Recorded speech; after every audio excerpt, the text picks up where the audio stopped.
你多逗留1分钟，你就有多1分钟的危险。有时候真的那个困难度相当大。我会有机会去驾到这些名贵的跑车，还蛮兴奋一下的。大概最贵的是800多万。用这个吊秤去把它吊出来，要很小心。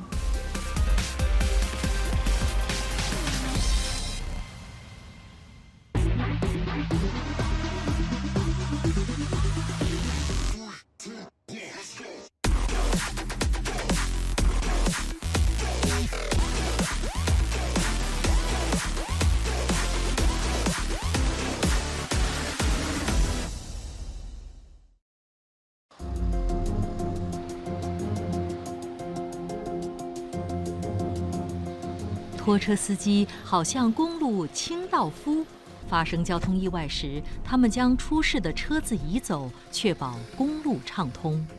我叫王俊杰，今年55岁，我是驾小车的，工作范围主要是在拖一些抛锚的车或者交通意外的车。这份工不是适合一般人，你必须要有一点胆识，一点的细心。有时候真的那个困难度相当大。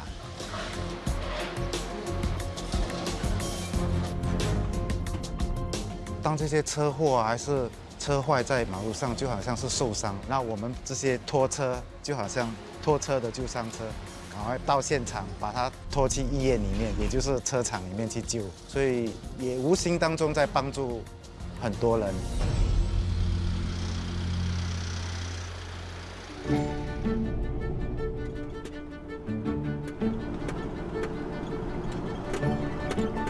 我这辆拖车跟了我有7年的时间了，虽然它外表看起来老老旧旧的，但是重点是我吃饭喝粥全靠它，所以我跟它是有感情的。来讲。大牌16 Eunos Crescent 一辆 Volkswagen Golf Accident 的，要拖回甘地布建。好，收到。这种一般是在快速公路发生了车祸，然后EMAS把它拖到停车场，然后我们去停车场接手，把它拖去车房。一般在1个小时里面我们都会到。要开天吗你？做法 OK 咯。看一下，还可以架的嘛，还会走嘛。我们会跟车主了解后，就会开始放我们的钩。当我钩放下来后，我们就会对后，然后把那辆车插上来。然后插上来后，我们会绑上安全带，以防那个车会掉下来。王俊杰动作熟练利落，才5分钟时间已准备好将车子拖走。拖车行业全年无休，分日夜2班制。俊杰属于日班司机，从早上8点到晚上8点，12小时待命，风雨无阻。但是入夜后，俊杰有时会接到另类任务。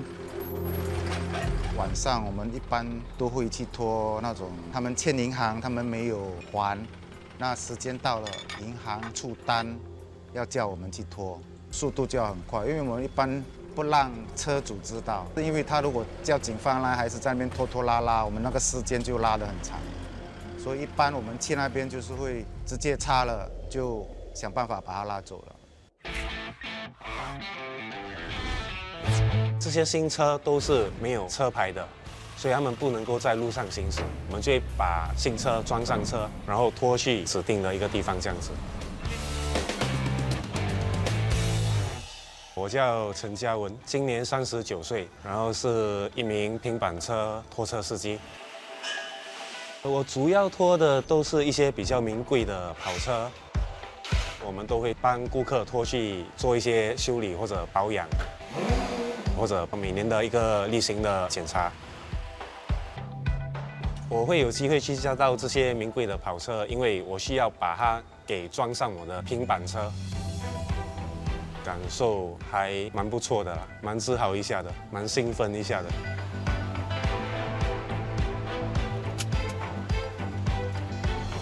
限量版的，全世界只有5辆、10辆的那一些车，我也有拖过。大概最贵的是800多万这样子吧。在这10年里面啊，其实拖过的跑车应该都有算1000多、2000辆了吧。如果是说比较多数量的车，多多少少会比较引人注目在路上，因为一个车队这样子排下去的话，其实是蛮壮观的一个场面。我现在拖的这辆车是大概100多万这样子的车啦，然后这些车其实都很名贵，如果有什么意外的话，我们都赔不起啊，所以安全的送到顾客的地方是最重要的。陈嘉文是个开车高手，不管是自动车、电动车还是其他类型车辆，他都能够架上平板拖车。不论运输什么，嘉文会根据情况谨慎开车。但是有些公路使用者未必能体谅，他们就觉得我们可能是故意驾得很慢啊，然后就可能有些不耐烦这样子。他们不了解说我们驾大卡车需要刹车的时候那个距离，跟可能我们的一些盲点。开始的时候会很生气，干了3、4年过后了，也了解到说他们其实就不怎么了解我们的工作性质，所以也不生气的啦。老板，这里车怎么样 ？OK 啦，全部东西都 OK 咯，只是那个 fan belt 那一边 fan belt 的问题，它有一点响。公司老板林桥忠也当过拖车司机，他20岁时发生车祸，连人带车撞入水沟，却无意中对拖车行业产生好奇。国民服役之后，林桥忠辗转在拖车行业工作了20多年，并在2008年自立门户。真的是很辛苦，因为自己一个人听电话，一个人拖车，还要开单收账，有时你根本没时间睡觉。林桥忠白手起家，在公路上奔波劳碌大半辈子，更能体恤员工的艰辛。我们拖车司机会说比较特殊一点，通常高速公路上是不可以停车的。如果你车子在那抛锚的话，我们就必须要在那里上架车。你多逗留1分钟，你就有多1分钟的危险。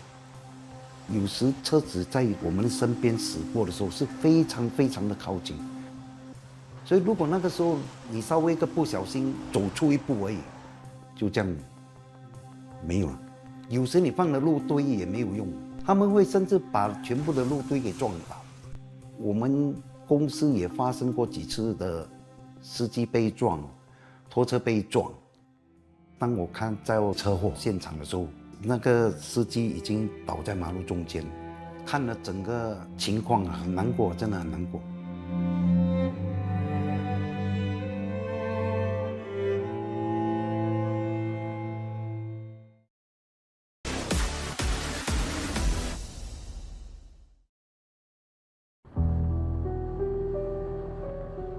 拖车司机长时间在虎口讨生活，一不留神，随时会命悬一线。2015年，公司一名拖车司机在高速公路准备将车祸肇事车辆拖走时，被迎面而来的汽车撞飞，魂断公路。当我看在车祸现场的时候，那个司机已经倒在马路中间了。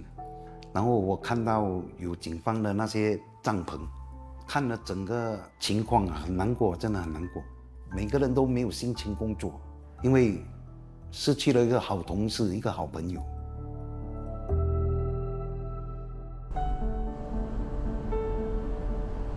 这里就是发生车祸的地点。陈嘉文当时也赶到现场，想见同事最后一面。第一时间收到的那个消息的时候，是很不愿意相信的一个状态吧。当下的心情就开始越来越复杂了。当然，这份工作也是辛苦啦，危险啊。起初开始的时候，尤其是父母都会比较担心，他们的顾虑我都尽量去安抚他们这样子啦。在马路上拖车是相当危险的，随时会被来往的车撞到，所以是好不容易赚的血汗钱。有时候常常会遇到一些状况，就是一些车从右边或者左边，它直接刺进来前面，所以它以这样的距离的话，我们的刹车刹不稳，不是撞呢，要不然我们的车会 skid 出去，所以是蛮危险的。有人说，人生好比开车一样，掌握好方向盘才能抵达目的地。王俊杰曾经一度沉沦毒海，在人生中迷失方向。他2015年因吸毒而坐牢。我本来是被关1年的，那如果有这个 work release program 的话，我可以早半年出来。所以那时候老板就进去里面就 interview 到我。我请工人，我不在乎他的过去啊，我只希望做现在跟未来，他能不能够改过而已。我做了3天后，我就不想做了。后面拖着车撞到还要赔。那时候跟前辈去那个多层停车场看他们拖车，我看了我自己都怕。如果我不做的话，我又担心很难向监狱那边交代。但是奇怪啊，做半年过后，越做越爱上这份工作。处在人生十字路口，2018年，俊杰又因为涉毒再次入狱。他隔年恢复自由，找回旧东家。他刚开始的时候是给我很多麻烦，但是他既然想决定说要做，那么我的看法是给他个机会了。我请过大概有10几个前囚犯，到现在我看的最成功的就是他一个，他真的变了很多。俊杰学会安身立命，踏踏实实过日子。有一句话说：“滴水之恩，当泉涌相报。”老板他肯给我这份工作，我真的很感恩他了。老板找我啊，来坐。我欠老板跟欠经理 Gary 的人情蛮多的，他们2个都有真正的帮助过我。因为他们的关系，让我有一份正当的职业，那也能够让我过着正常的生活。一般人印象中，拖车靠的是劳力，司机从事的是粗重活。像邱子健一样从国外毕业的大学生加入拖车行业并不多见。他5年前认识林乔中，决定进来闯一闯。我首先所感受到的就是公司工作流程效率很低，很传统，费时费力。以前客户跟我们讲的时候，那些路名啊、车况啊，我们通常都是用手写，但是手写有时让司机看错，有些司机 stand by 了大概3、4个小时，我都没有分配工作给他。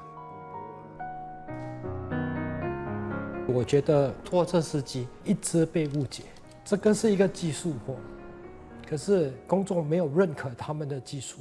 当我们这一行是阿贝阿星，让我很想去改变，很想去企业化，给他们一个公平。你可以觉得我们这个行业很肮脏、很辛苦，可是必须要有人做这个行业。改变不是件容易的事，子健最初的构想，连同事也无法认同。我来这间公司的时候，给员工骂：“我们只是拖车的，你为什么要来改？为什么要用 apps？ 用什么 apps？” 可是我的想法不同。It's a digital age. We have to move with the times. 有些司机年龄会比较大一点，包括我，会对这个 apps 会有一些陌生，但他很用心的教导我们。When the driver is allocated to you, you will receive an SMS on his speaker plate number and his ETA. Jungkit. 来讲 Jalan Elok. 乌节路那边的洋房有一辆 Subaru Forester 要拖回路边。好，收到。透过系统，你可以很正确的把这些讯息传达给司机，使我们减少很多工作上的纠纷。他们自己亲自体验到这个系统带来给他们很多方便。他们每个都笑我，每个都讲：“哎，你真的是笨呢！为什么50万不去买一辆 Mercedes S Class 来做？那买一辆拖车给工人驾？”他说：“你是有病是吗？”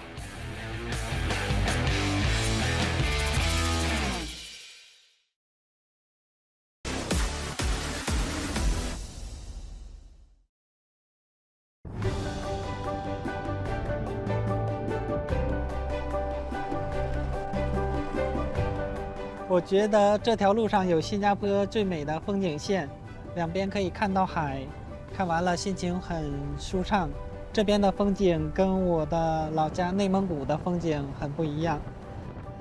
我叫徐猛，今年34岁，13年从内蒙古来新加坡，到现在大概9年多。我现在是 PR。我通常驾的是小辆车，如果重型车呀或者平板车那边忙，我会换车。我是不固定的，我算是我们公司的全能司机。我们中国那边驾驶在左侧，然后这边是在右侧，所以你刚过来的时候就要去适应它。开始的话都是要把几条 highway 记住之后，然后再记小路，完全靠死记硬背的。公司给我们地址了，然后我们去那种书本的指南上面找。因为你对这个路名不熟的话，没有记住就要走错路了。Okay, the driver there, the key inside driver waiting. 现在公司这边有一个 app， 导航很简单的，就是你直接操作点就好了，就可以去到。徐猛驾驶的重型拖车是林桥中在6年前以50万元买下的。他没料到，竟然沦为朋友间的笑柄。重型的拖车，再加上起重机，这也是新加坡的第一辆。我的一些朋友，他们每个都笑我，每个都讲：“哎，你真的是笨呢！为什么50万不去买一辆 Mercedes S Class 来做？那买一辆拖车给工人驾？”他说：“你是有病是吗？”工欲善其事，必先利其器。我不会后悔，因为这辆车真的带给我们很多的方便，而且在工作上也变成我们有足够的资源了。遇到的就是那种弯呐，掉进很深的龙沟，那种我们要把它拿出来就要很麻烦、很小心，用这个吊秤去把它吊出来，然后再反到马路上。这样的庞然大物在公路上行驶，并没有占到便宜，徐猛反而要比别人更小心驾驶。车身宽，走在路上不小心会吃到另一条路，而且有很多盲点，稍不小心很容易发生意外。下雨天的话，你就要额外的小心，留的安全距离需要比平时还要多，因为下雨天路比较滑嘛。刚开始驾重型车的时候，你会有压力。有一次我在路上，就是因为并道啊，换拎的时候，因为大车这边盲点没有看到，所以跟一辆小的汽车碰到了。其实大车没什么事的，但是小车就把它车门都碰得扁掉了。遇到工作满档，徐猛得和时间赛跑。重型拖车难找停车位，他偶尔在车上解决午餐。徐猛离乡背井来本地打工，万万没想到，除了有份稳定工作，还谱出一段姻缘。老板林桥中的女儿孙柳7年前到公司处理行政事务，与徐猛相识。我刚过来的时候，考驾照需要3个月的预约，然后就在 office 帮忙做一些东西。我们吃的什么都比较合胃口啦，所以就经常一起出去吃饭啦。爸爸，这车坏了，那你帮忙我拖走吧。我们2018年结婚的，现在有2个 baby， 大的4岁，小的2岁。公司就像家一样，凝聚成巨大的向心力。现在林桥中的车队有40多辆大大小小的拖车，有100多名司机。陈嘉文在这里工作10年，跟着公司一起蜕变成长。他已升任营运组长，直接与顾客接洽，安排拖车行程。整个礼拜 OK all the way 在走的工作，一定都蛮 OK 一下的。同事遇上棘手拖车状况，他会启动紧急应对小组提供支援。嘉文能从容应对这一切，归功于当年师傅倾囊相授。我的师傅是非常非常的严格，他灌输我的一些价值观、拖车的一些技巧、经验的东西。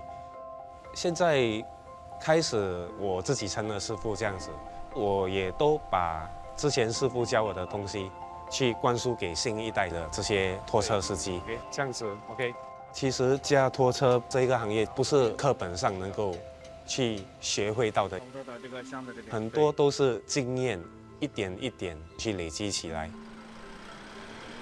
经过百般磨练，当年在多层停车场临阵退缩的王俊杰，拖车技术早已驾轻就熟，再狭窄的停车场也难不倒他。当我们拖出这辆车的时候，我们不但要顾我们的车，然后我们还要顾后面的车。后面的车我们要顾上，要顾下，要顾左，要顾右。需要你进去的时候，你一看到那个停车场，哇，那这么小，那个车怎么难拖出来的时候，其实我们心里就开始就一直骂到把那辆车拖出来啊，你就会有那个满足感。所以它的刺激是在这里。每个行业都有它的辛苦啦，但是你要做自己喜欢的，就不算辛苦了。我在这一行对这份工作接下来的发展跟未来，还是其实充满蛮多的期待的。